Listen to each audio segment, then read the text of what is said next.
আজকে আমাদের এই সভায় উপস্থিত সাধারণ ছাত্রছাত্রীরা এবং এই মাইকের আওয়াজ যতদূর পর্যন্ত পৌঁছচ্ছে। শেষে বলার একটা সুবিধা হলো বেশি আর কিছু পড়ে থাকে না।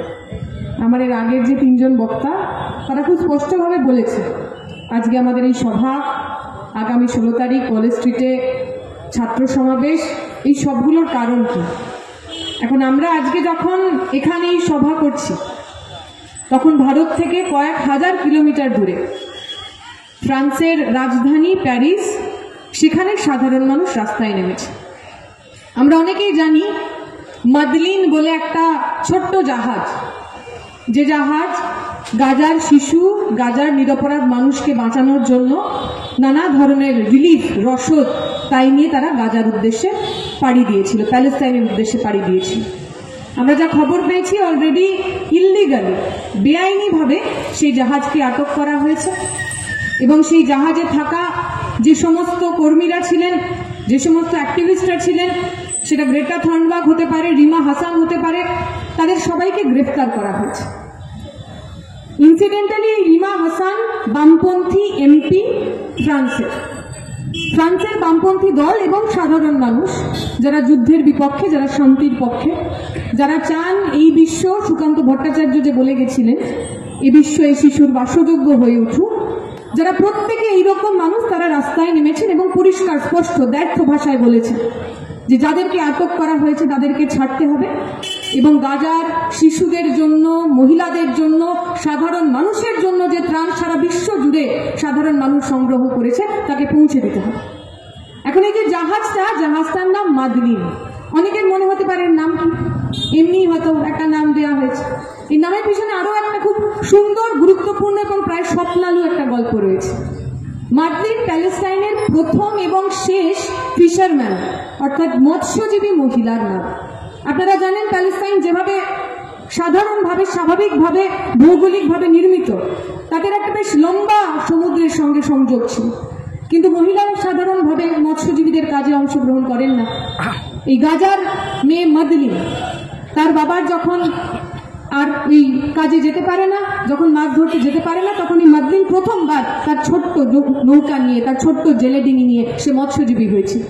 পরে যখন গাজার ওপর আরো বেশি করে সিজ বাড়ে, ইসরায়েলি যে পুরো দখলদারি, তারা যখন সমুদ্রের সঙ্গে যে সমস্ত সম্পর্ক ছিন্ন করে দেয়, তখন গাজার ওই শেষ মৎস্যজীবী, যার স্বপ্নের ভেলায়, যার ছোট্ট ডিঙি নৌকায় সে শুধু মৎস্যজীবী হতে চায়নি, সে গাজার সাধারণ মানুষের মতো, আমার আপনার মতো, ভারতের সাধারণ মানুষের মতো মানুষ হিসেবে বাঁচতে চেয়েছিল। তার কাছ থেকে স্বপ্ন ওরা কেড়ে নিয়েছিল। ওই যে জাহাজ আমরা দেখছি মাদলিন আসলে স্বপ্নের সাম্পান। গাজার হাজার হাজার সাধারণ নিরপরাধ শিশু, মহিলা, শ্রমিক মানুষ, তাদের স্বপ্নের সাম্পান। আমি, আপনি, আমরা যারা পশ্চিমবঙ্গের বুকে যারা এই স্বপ্ন দেখেছিলাম, যারা যে নেহেরুর নেতৃত্বে, যে গান্ধীর নেতৃত্বে প্রথমবার এই ভারত প্যালেস্টাইনকে প্রথমবার স্বীকৃতি দিয়েছিল, সেই সমস্ত শান্তিকামী মানুষ, সেই সমস্ত শান্তিপ্রিয় মানুষ, আমাদের সবার স্বপ্নের সাম্পানের নাম মাদলিন। আমরা যারা আজকে এখানে উপস্থিত রয়েছি, এই মাইকের আওয়াজ যাদের কাছে পৌঁছাচ্ছে, আপনাদের প্রত্যেককে পক্ষ নিতে হবে। কাদের সঙ্গে থাকবো আমরা? দিনের পর দিন একটা দেশের ওপর বোমাবর্ষণ হবে, গুলিবর্ষণ হবে, নারী, শিশু, তাদেরকে খুন করা হবে, তাদেরকে হত্যা করা হবে। তাদের মিনিমাম যেটুকু দেওয়া হয়, একটা যুদ্ধের সময় যে বেসিক প্রোটোকলগুলো থাকে, যে আপনি হাসপাতালে বোমাবর্ষণ করতে পারেন না, আপনি স্কুলে বোমাবর্ষণ করতে পারেন না, যে রিফিউজি ক্যাম্পে সাধারণ মানুষ আশ্রয় নেয় তাতে আপনি বোমাবর্ষণ করতে পারেন না, যুদ্ধের সেই সমস্ত নিয়মকে ভেঙে যারা প্রতিদিন ওয়ার ক্রাইম করে যাচ্ছেন, আর এই বিশ্বের তাবর সব নেতারা, ডোনাল্ড ট্রাম্প ভারত পাক যুদ্ধ হলে সেই যুদ্ধ কদিন চলবে তা বলতে চলে আসতে পারে, আর গাজার বুকে, প্যালেস্টাইনের বুকে হাজার হাজার নারী শিশু যখন খুন হয় তখন তার মুখ থেকে রা বেরোয় না। আমাকে আপনাকে পক্ষ নিতে হবে। আমার বাড়ির যে ছোট্ট সন্তান ভূমিষ্ঠ হলো আজ, যার চোখের দিকে তাকিয়ে আপনি আপনার ভবিষ্যতের স্বপ্ন দেখেন, যাকে ভালো করে মানুষ করার স্বপ্ন নিয়ে আপনি 8টা থেকে রাত্রি 10টা পর্যন্ত কাজের জন্য বেরোন, ওই রকম হাজার হাজার লাখ লাখ শিশু বিগত দিনে গাজার বুকে খুন হয়েছে। আপনি যদি আপনার সন্তানের ভালো চান, আপনার যদি মনে হয় আপনার সন্ততির ভালো ভবিষ্যতের, সুস্থ ভবিষ্যতের বেঁচে থাকার অধিকার আছে, তাহলে গাজার এই যে জেনোসাইড, এই যে হত্যালীলা, এর বিরুদ্ধে আপনি চুপ করে থাকতে পারেন না। আমরা অনুরোধ করবো আজকের এই মঞ্চ থেকে, সারা বিশ্ব জুড়ে, সারা দুনিয়া জুড়ে মানুষ রাস্তায় নেমেছে, গরিব মানুষ, খেটে খাওয়া মানুষ, বয়স্ক, বৃদ্ধ, প্রত্যেকে মানুষ তারা রাস্তায় নেমেছে। তারা বলছেন ইসরায়েলের এই যে অকুপেশন, সেই অকুপেশনকে বন্ধ করতে হবে, গাজার প্যালেস্তাইনের সাধারণ মানুষকে বাঁচতে দিতে হবে। আমরা আশা করব আমাদের মাইকের আওয়াজ যেখানে পৌঁছচ্ছে, ওই মদলিন স্বপ্নের সাম্পান, আমাদের সবার স্বপ্ন বোঝাই ওই জাহাজটা যেমন সগর্বে সমস্ত ভীতি উপেক্ষা করে সমুদ্রে তার লম্বা সফর পাড়ি দিয়েছিল, আমরাও যেন আমাদের মনের মধ্যে অন্তত ওই সফরের জন্য, ওই সাহসের জন্য একটু হলেও জায়গা রাখতে পারি।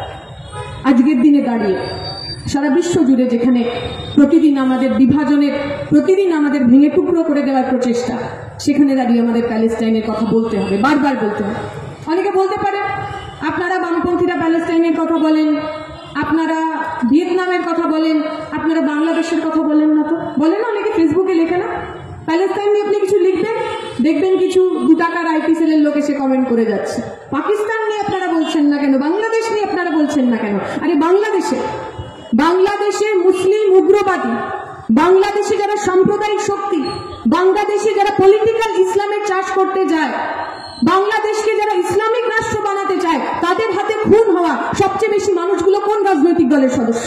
আমরা তো গর্ব করে বলি বাংলাদেশকে ধর্মনিরপেক্ষ রাখতে যে মানুষ খুন হয়েছে তার বেশিরভাগ মানুষ লাল ঝান্ডার সদস্য, বামপন্থী আন্দোলনের সদস্য, বামপন্থী আন্দোলন করতে গিয়ে, ভাবধারায় বিশ্বাস করতে গিয়ে তারা মারা গেছে।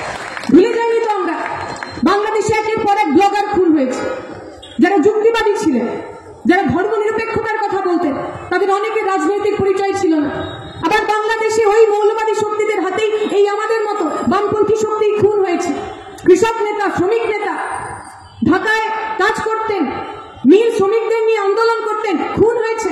ছাত্র ইউনিয়নের নেতা ঢাকা বিশ্ববিদ্যালয়ের মধ্যে খুন হয়েছে। কি অপরাধ ছিল তাদের?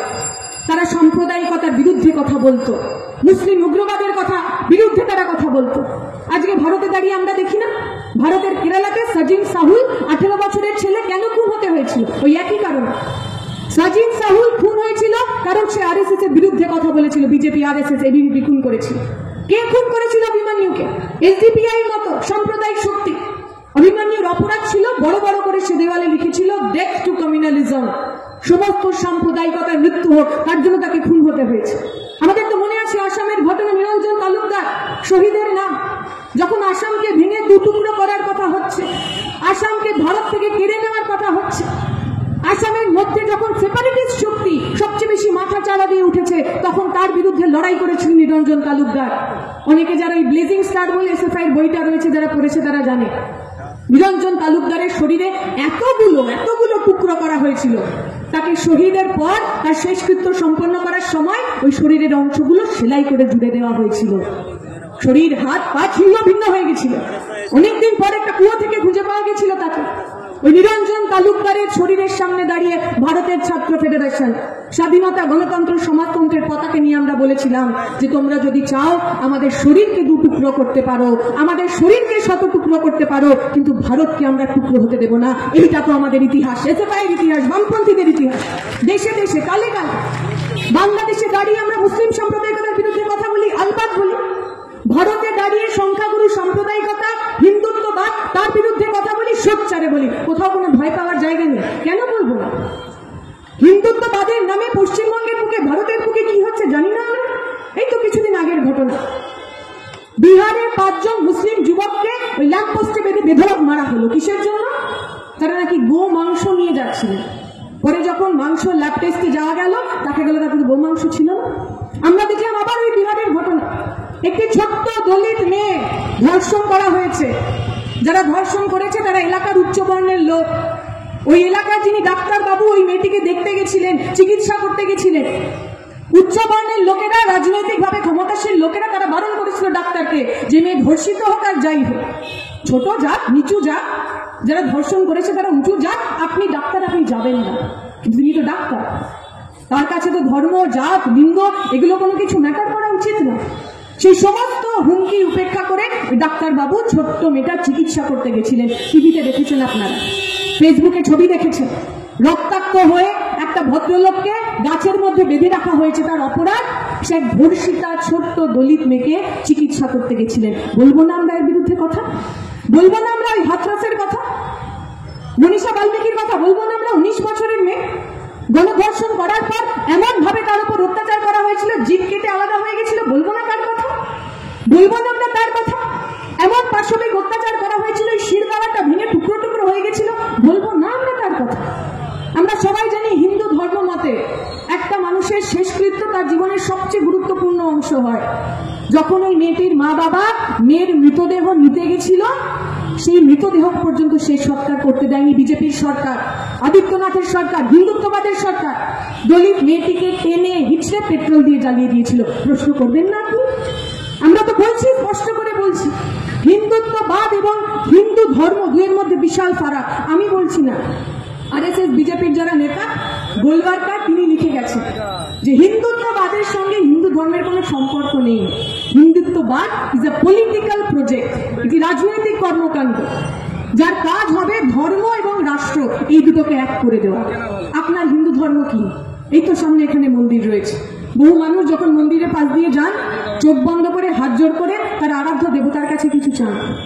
আমার বাড়ি বালিতে, আমাকে যদি কলকাতায় আসতে হয় ওই দক্ষিণেশ্বর ব্রিজের ওপর দিয়ে আসি, আপনি দেখবেন বহু মানুষ ব্রিজের সামনে দাঁড়িয়ে আছেন হাত জোড় করে ওই মন্দিরের বাইরে তার আরাধ্য মা, তার আরাধ্য ভগবান, তার কাছে তিনি কিছু চাইছেন। কি চাইছেন তিনি? বলছেন হিন্দু রাষ্ট্র বানিয়ে দাও, বলছেন নরেন্দ্র মোদীকে প্রধানমন্ত্রী বানিয়ে দাও, নাকি হাত জোড় করে বলছেন যে আমার ছেলেটা মেয়েটা যেন থাকে দুধে ভাতে? ওই 26,000 ছেলে মেয়ের যাদের চাকরি চলে গেল, আমার ছেলে মেয়েটার জন্য অবস্থা ওই রকম না হয়। হাত জোড় করে বলছেন তার অসুস্থ বাবা, অসুস্থ মা হাসপাতালে ভর্তি করতে পারছে না, টাকা নেই। আমার বয়সী একটা ছেলে হাত জোড় করে তার ঠাকুরের কাছে চাইছে যে ঠাকুর পরের বারের পরীক্ষা দিলে আমি যেন আমার মেধা যোগ্যতার সঙ্গে একটা চাকরি পেয়ে যাই, আমাকে যেন ঘুষ দিতে না হয়, আমাকে যেন বেকার থাকতে না হয়। এটা তো হিন্দু ধর্ম, এটা তো আমার আপনার বিশ্বাস। আমি যখন এখানে ওই গাড়ি করে আসছিলাম, যদি খুব ভুল না করি বাঁ দিকে সম্ভবত ফতেমা বিবির একটা দরগা রয়েছে, বহু মানুষ হিন্দু মুসলমান মানুষ সেখানে যান, নিজের প্রার্থনা জানান। কি যান? যে মুসলিম মানুষ মসজিদে যান, আজান দেন, নামাজ পড়েন, কি চান তিনি তার আরাধ্য দেবতার কাছে, আল্লাহর কাছে? ইসলামিক রাষ্ট্র চান, গাজায় হিন্দ চান, নাকি তিনিও ওই আনিস খানের বাবার মতো তার আল্লাহর কাছে ইনসাফ চান তার ছেলের জন্য, আনিস খানের জন্য, যে আনিস খানকে খুন করেছিল পশ্চিমবঙ্গের পুলিশ? যে গরিব ছেলেটা, গরিব মেয়েটা মাদ্রাসা কমিশনের পরীক্ষায় পাশ করার পরেও চাকরি পেল না, সে যখন ঈদের দিনে নামাজ পড়ে কি চায়? সে ইসলামিক রাষ্ট্র চায়, নাকি সেও তার আল্লাহর কাছে ওইটুকুই চায় আমি যেন পরের বার আমার মেধায় আমার যোগ্যতায় একটা চাকরি পাই, আমার গরিব মা বাবাকে যেন আর কষ্ট যন্ত্রণা না করতে হয়? এইটা তো আপনার ধর্ম, ইসলাম ধর্ম, হিন্দু ধর্ম, খ্রিস্টান ধর্ম, গুরুদুয়ারাতে যারা যান, যে কোনো ধর্মের তার ভগবান এবং তার যে ভক্ত তার মধ্যে সম্পর্ক তো এইটুকুই, ভালোবাসা, শ্রদ্ধা, ভক্তি। আর এই সমস্ত আপনার আস্থা বিশ্বাসকে নিয়ে যারা রাজনীতি করতে চান তা হলো পলিটিক্যাল ইসলাম, তা হলো হিন্দুত্ববাদ, তা হলো যে আরএসএস বিজেপি আপনার মাথায় প্রতিদিন ঢুকিয়ে দিতে চাইছে। তারা বলছে দুর্গাপুজোর সময় সারা দেশ জুড়ে নর্থ ইন্ডিয়াতে তারা বলে নবরাত্রি, সেই সময় তারা আমিষ খায় না। আমরা যারা পশ্চিমবঙ্গের হিন্দু মানুষ, যারা হিন্দু ধর্ম পালন করি, এখানে এমন কেউ নেই যাকে যদি বলা হয় অষ্টমী নবমীর দিন বাবা ভুল করেও তুমি একটু বিরিয়ানি খেও না, সে ভাবতে পারে। নরেন্দ্র মোদীরা, বিজেপিরা, আরএসএসরা যে হিন্দুত্ববাদ তৈরি করতে চাইছেন আমাকে আপনাকে, ওই উত্তর ভারতীয় যে সাম্প্রদায়িকতা তার সেটা আমাদের মাথার মধ্যে ঢুকিয়ে দিতে চাইছে। তারা বলছে মুসলিম মাত্রই সে আপনার দুশমন, সে আপনার শত্রু। দলিত মানুষ, নিচু জাতের মানুষ, সে নিচু জাত মানে তার মন্দিরে ঢোকার কোনো উপায় নেই, অধিকার নেই। উত্তরপ্রদেশের ঘটনা আমরা দেখেছি, এক দলিত ছেলে মন্দিরের ভিতর ঢুকেছিল বলে তাকে গুলি করে মেরে ফেলা হয়েছিল। ফলে যে মানুষ, সাধারণ মানুষ যারা ভাবছেন হিন্দুত্ববাদ তো ভালো জিনিস, হিন্দু রাষ্ট্র হলে তো ভালো হবে, কাদের ভালো হবে? এই সারা দেশ জুড়ে, এই কিছুক্ষণ আগে আমরা রিজার্ভেশনের কথা বলছিলাম, সারা দেশে 70%-এরও বেশি যারা হিন্দু মানুষ তারা হয় এসসি, এসটি অথবা ওবিসি, পিছিয়ে পড়া মানুষ, শূদ্র। যদি আমি বর্ণাশ্রমকে ধরে নিই তাহলে তারা শূদ্র যে বর্ণ সেই বর্ণের মধ্যে আসে। আর এই শূদ্রদের সম্পর্কে আরএসএস এর বাবা মনু কি বলে গেছে? মনুস্মৃতিতে লেখা আছে আপনি যদি শূদ্র হন অথবা মহিলা হন তাহলে আপনার পড়াশুনো করার অধিকার নেই।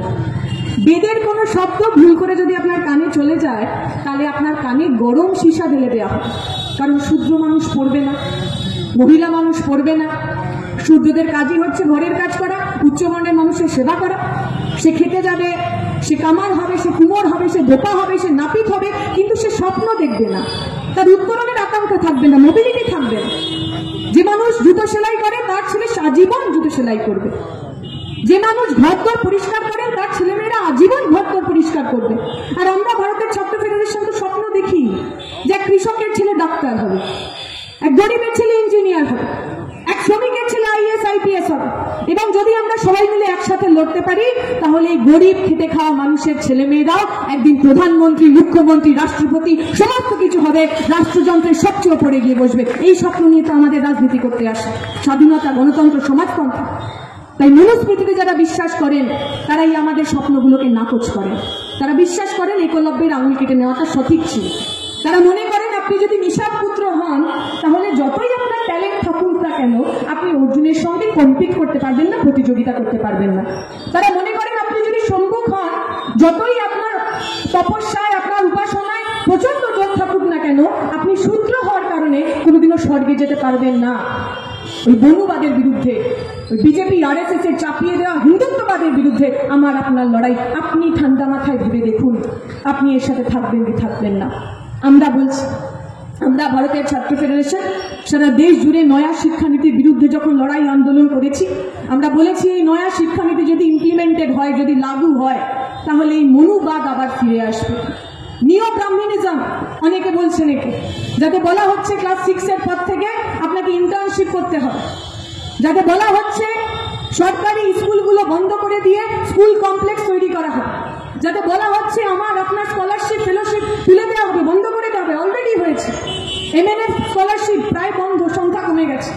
ওবিসিদের জন্য যে স্কলারশিপ ছিল সংখ্যা কমে গেছে। ম্যাট্রিকুলেশন স্কলারশিপ ছিল, মাধ্যমিকের পর মেয়েদের জন্য বন্ধ হয়ে গেছে। সিঙ্গল গার্ল চাইল্ড স্কলারশিপ ছিল, যে স্কলারশিপ আমি নিজে পেয়েছি, বন্ধ হয়ে গেছে। তাহলে যদি গরিব ছেলে মেয়ে, শ্রমিক ছেলে মেয়ে, খেটে খাওয়া পরিবারের থেকে যে ছেলেমেয়েরা আসছে পড়াশোনার ক্ষেত্রে, তাদেরকে যদি আমরা স্কলারশিপ, ফেলোশিপ না দিতে পারি তাহলে পড়াশোনা করবে কারা? নরেন্দ্র মোদীরা বলছে, বিজেপি বলছে ফরেন ইউনিভার্সিটি বিল তারা লাগু করবে। ফরেন ইউনিভার্সিটি তৈরি হবে আমার দেশের বুকে, আর সেই ইউনিভার্সিটির ফিস, সেই ফিস দেওয়া যাবে? আমি যে ইউনিভার্সিটিতে পড়ি, জওহরলাল নেহরু ইউনিভার্সিটি, আমার প্রত্যেক সেমিস্টার ফি হলো 330 টাকা। এই কিছুদিন আগে আমি অ্যাডমিশন নিয়ে এসেছি। আর সেই দিল্লির বুকেই অশোকা ইউনিভার্সিটিতে এমএ করে, গ্রাজুয়েশন করে যে ছেলে মেয়ে, তার প্রতি মাসের ফিস প্রায় 1 থেকে 1.5 লাখ টাকা সাবজেক্টের উপর ডিপেন্ড করে। বাট আপনি ভেবে দেখুন, যদি ফরেন ইউনিভার্সিটি বিল, প্রাইভেট ইউনিভার্সিটি বিল লাগু হয়, যদি সরকারি কলেজ ইউনিভার্সিটির পরিবর্তে বেসরকারি কলেজ ইউনিভার্সিটি বেড়ে যায়, তাহলে কার সংখ্যা বাড়বে? জেএনইউর সংখ্যা বাড়বে, রেসিডেন্সির সংখ্যা বাড়বে, যাদবপুরের সংখ্যা বাড়বে, নাকি Ashoka university, Galgotia university, Lovely university, Hampi university, ডাম্পি ইউনিভার্সিটি, এদের সংখ্যা বাড়বে? কারা পড়বে এই ইউনিভার্সিটিতে? আমার আপনার বাড়ির ছেলেমেয়েরা। এখানে যারা রিক্সা চালান, এখানে যারা অটো চালান, এখানে যাদের ছোট দোকানদাররা রয়েছে, তাদের বাড়ির ছেলেমেয়েদের পাঠাতে পারবেন? আপনি পাঠাতে পারবেন ওই অশোকা ইউনিভার্সিটিতে 1.5 লাখ টাকা প্রতি সেমিস্টারে দিয়ে পাঠাতে পারবেন? যে মানুষ এখানে সাধারণ মানুষ, গরিব মানুষ, খেটে খান, লুটে খান না, যদি সরকারি স্কুল কলেজ বন্ধ হয়ে যায়, সবচেয়ে বেশি ক্ষতিগ্রস্ত তো আমরা হব। তাই আমাদের জন্য, আমাদের আগামীদের জন্য আজকের এই লড়াই। আমার কথা যারা শুনতে পাচ্ছে, হতে পারে আপনারা আমাদের পছন্দ করেন না, হতে পারে আপনারা তৃণমূল, বিজেপি, অন্য যে কোনো রাজনৈতিক দলকে ভোট করেন, কিন্তু আপনি যদি খেটে খাওয়া পরিবারের অংশ হন, আপনার পকেটে যদি ওই অনুব্রত মণ্ডলের মতো কারি টাকা না থাকে, অথবা পার্থ চট্টোপাধ্যায়ের মতো একটা বান্ধবী এবং খাটের তলায় কোটি টাকা না থাকে, তাহলে এনইপি যদি ইমপ্লিমেন্ট হয়, আমার আপনার বাড়ির ছেলেমেয়েরা পড়তে পারবে না। আপনি তৃণমূল হলেও পড়তে পারবে না, বিজেপি হলেও পড়তে পারবে না। গরিব মানুষকে যদি বাঁচতে হয়, আপনার কোনো উপায় নেই, আমাদের সঙ্গেই আসতে হবে। তাই আপনাদের বলছি, আসুন আগামী 16 তারিখ সারা পশ্চিমবঙ্গ থেকে সাধারণ ছাত্রছাত্রীরা রাস্তায় নামবে। 70 স্কুল, কলেজ, ইউনিভার্সিটিতে ভর্তি প্রক্রিয়া শুরুর জন্য রাস্তায় নামবে। ওবিসি রিজার্ভেশনের জট কাটিয়ে প্রত্যেককে সমান সামাজিক সুবিধা দেওয়ার কারণে তারা রাস্তায় নামবে। কলেজ ক্যাম্পাসগুলোকে ধর্ম, জাতের নামে বিভাজনের বিরুদ্ধে রাস্তায় নামবে। আমার রাজ্যে যেন আরেকটাও তিলোত্তমার মতো ঘটনা না হয়, জিএস ক্যাশ চেক, তারা রাস্তায় নামবেন। আপনারা পক্ষ ঠিক করুন, আপনার ছেলে মেয়ে, আপনার বাড়ির ছেলে মেয়ে কোন মিছিলে হাঁটবে? তৃণমূল ছাত্র পরিষদ যে মিছিল করে আমরা ঝান্ডা ফান্ডা নিয়ে এসেছে, জিজ্ঞেস করছে তোমরা কেন এসেছো এখানে, বলছে পার্থ চট্টোপাধ্যায়কে ছাড়তে হবে। বলছে কিন্তু এটা তো নয়া শিক্ষানীতির বিরুদ্ধে মিছিল। বলে হ্যাঁ ওসব জানি না, পার্থ চট্টোপাধ্যায়কে ছাড়তে হবে, পার্থ চট্টোপাধ্যায় ভালো লোক, কিছু করেনি। এই তো এদের অবস্থা। এদের হাতে আপনার বাড়ির ছেলে মেয়েকে ছাড়তে পারবেন? কলেজের সামনে আজকে যারা ছাত্রনেতা হয়ে বসে রয়েছে তাদের তো ছেলে মেয়েদের ছাত্রনেতা হওয়ার বয়স শেষ হয়ে গেছে। দাদু বললেও আর কি কম বলা হবে, দাদু কাকু জ্যাঠা পিসে তারা কলেজের সামনে বসে আছে, পড়াশোনার সঙ্গে কোনো সংযোগ নাই। ও লাস্ট টাইম যখন কলেজে গেছিল তখন বুদ্ধদেব ভট্টাচার্য হয়তো মুখ্যমন্ত্রী ছিলেন। তারা আজকে এসে বলে দিচ্ছে আপনার ছেলে আপনার মেয়ে রেজাল্ট ভালো করলেও সে ভর্তি হতে পারবেন না, কারণ আপনার কাছে ঘুষের টাকা নেই। আপনি পক্ষ নেই, এদের সাথে থাকবেন না আমাদের সাথে থাকবেন। আমাদের হারাবার কিছু নেই, আমাদের আপনাকে দেওয়ারও কিছু নেই। আমরা মাসে মাসে আপনার পকেটে 1000 টাকা 2000 টাকা উপঢৌকন দিতে পারবো না, তবে এইটুকু বলতে পারি আপনার ছেলে মেয়ে ভালো রেজাল্ট করে কলেজে গিয়ে ভর্তি হওয়ার জন্য কেউ যদি ঘুষ নেয় বা ঘুষ চায়, সেই ঘুষখোর হাতগুলোকে ভেঙে দেওয়ার জন্য আপনার ছেলে মেয়ের পাশে ভারতের ছাত্র ফেডারেশন থাকবে। আপনাকে পক্ষ নিতে আপনি কাদের সঙ্গে থাকবেন। আমি আমার কথা দীর্ঘায়িত করব না, যে শেষ কথা বলে শেষ করা। আমরা দেখেছি এই ইন্দো পাক কনফ্লিক্টের সময় পুরো দেশ জুড়ে একটা যুদ্ধাত্মতা তৈরি হয়েছে। সবার মনে হচ্ছিল যে এবার একটা যুদ্ধ লাগলো বলে। আমরা বলেছিলাম এই দেশের সেনা সন্ত্রাসবাদীদের বিরুদ্ধে যা যা কর্মকাণ্ড করবেন আমরা তার সঙ্গে রয়েছি, কিন্তু তার মানে এই নয় এই দেশের মানুষ, এই দেশের সিভিলিয়ান তারা কোল্যাটারাল ড্যামেজ হয়ে যাবে। আমার মনে আছে আমরা সবাই জানি পেহেলগাঁওয়ে 26 জন মানুষ খুন হয়েছিল, 25 জন তার মধ্যে টুরিস্ট, 25 জন তার মধ্যে হিন্দু মানুষ এবং একজন ছিলেন যারা ওই কাশ্মীরের টাট্টুওয়ালা একজন মুসলিম। সেই সন্ত্রাসবাদীদের বন্দুকের সামনে নিজের প্রাণ দিয়েছিলেন, 26 জন মানুষ খুন হয়েছে। কিন্তু যে কথা আমরা অনেকে মনে করি না, এই ইন্দো পাক কনফ্লিক্ট চলাকালীন আমার দেশের বর্ডার এরিয়াতে যারা থাকেন, পাঞ্জাবের মানুষ, জম্মুর মানুষ, পুঞ্জের মানুষ, এমন আরো 26 জন মানুষ খুন হয়েছে, যার মধ্যে দুটো ছোট ছোট যমজ বাচ্চা রয়েছে, তাদের বয়স 10-এর ওপারে নয়। আমরা এই 25 জনের নাম যতবার বলি তারপরে 26 জনের নাম বলি না। কি অনায়াসে লোকে ফেসবুকে লিখে দিল। প্রত্যেক যুদ্ধেই কিছু লোক মারা যায়। ভেবে দেখুন তো আপনার বাড়ির ছেলেটা মেয়েটা ওই 26 জনের মধ্যে থাকলে কেমন লাগতো আপনার? ভেবে দেখুন তো আপনার বাড়ির ছেলে বিএসএফ এ কাজ করে, সেনায় কাজ করে, দাঁড়িয়ে রয়েছে ওই পুরো সীমান্ত জুড়ে হাতে বন্দুক হাতে, খুন হয়ে গেল, আপনার বাড়িতে তার মরদেহ হলো, কেমন লাগবে আপনার? ভালো লাগবে? মানুষ কখনো কোল্যাটারাল ড্যামেজ হতে পারে? মানুষের জীবনের কোথাও কোনো মূল্য নেই? আমরা বলেছিলাম ওই সময় দাঁড়িয়ে যখন বিভিন্নভাবে সোশ্যাল মিডিয়াতে আমাদের বিরুদ্ধে বিষোদ্গার হচ্ছে, আমরা নাকি অ্যান্টি ন্যাশনাল, অমুক তমুক, আরো কত কথা বলা গেল, আর যখন আমাদের বিরুদ্ধে ওইসব বিষোদ্গার হচ্ছে তখন ভারতের ছাত্র ফেডারেশন ওই পুরো এলওসি এলাকায় আটকে পড়া ছাত্রছাত্রীদের জন্য এসএফআই এর অফিস দিল্লিতে খুলে দিয়েছিল, যাতে একটা ছাত্রছাত্রীকেও ভাববে না। 150 ছাত্রছাত্রী central university of Punjab, central university of Jammu, তারা আমাদের সাথে যোগাযোগ করে। গত 3 দিন ধরে দিল্লিতে তাদের থাকা খাওয়ার ব্যবস্থা করি আমরা। শুধু তাই নয়, ওর মধ্যে কেরালা থেকে যে সমস্ত ছাত্রছাত্রীরা এসেছিলেন তাদের বাড়ি ফিরে যাওয়ার জন্য স্পেশাল ট্রেনের পর্যন্ত ব্যবস্থা করেছিল কেরালা সরকার। আমরা গর্ব করে বলি আপনারা কাগুজে বাঘ হয়ে যখন ফেসবুকে সোশ্যাল মিডিয়ায় যুদ্ধ করছিলেন, ওই যুদ্ধে ক্ষতিগ্রস্ত মানুষদের যারা বুক দিয়ে বাঁচিয়েছিল সেই সংগঠনের নাম ভারতের ছাত্র ফেডারেশন, সেই সংগঠনের নাম স্টুডেন্ট ফেডারেশন অফ ইন্ডিয়া। আপনাদের কাছ থেকে আমরা দেশপ্রেমের সার্টিফিকেট নেব না। আমাদের সেনা অধিনায়ক তিনি বলেছেন এই পুরো কনফ্লিক্টের সময় সেনা দুটো দিকে আর কি লড়াই করছিল। এক তো পাকিস্তানের গোলা বারুদ, তার বিরুদ্ধে লড়াই, আর দ্বিতীয়ত এই ভারতের যারা প্রেস মিডিয়া। বাবা কি খেলি না দেখালো, বোঝাই যাচ্ছে না যুদ্ধটা হচ্ছে কোথায়। টিভিতে দেখাচ্ছে একটা মহিলা, একজন তিনি অ্যাঙ্কার আর কি, সে একটা হেলিকপ্টারে চেপে চলে গেছে করাচির ওপরে, বোম ফেলছে, সেই বোম ফেলছে। কেন বোম ফেলছে, কার জন্য বোম ফেলেছে কেউ জানে না। আমরা খবরে দেখলাম করাচি জলের তলায়, ইসলামাবাদ দখল হয়ে গেছে, কিছু কিছু লোক তো ব্যাগ প্যাক পুরো প্যাক করে ফেলেছে, এরপরে গিলগিট বাল্টিস্তান নাকি ট্রেক করতে যাবে, কারণ ভারতের সেনা সব নাকি দখল করে নিয়েছে। সকালবেলা ঘুম থেকে দেখা গেল সবটাই কিসের কুসুম হয়ে গেছে, কিছুই আর কি হয়নি, পুরোটাই গাঁজা করে।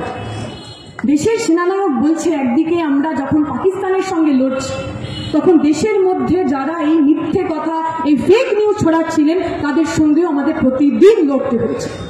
যে সমস্ত সাংবাদিক কম, অন্য কিছু বেশি, কি সেটা আমি আর বলছি না, যারা এইরকম একটা সেন্সিটিভ সময়, সেই সময়টাকে নিজেদের টিআরপির জন্য সেন্সেশনে পরিণত করলেন। আমি আপনি যেন তাদেরকে ভুলে না যাই। আমাদের গণতন্ত্রের চতুর্থ স্তম্ভের নাম ছিল মিডিয়া, প্রেস।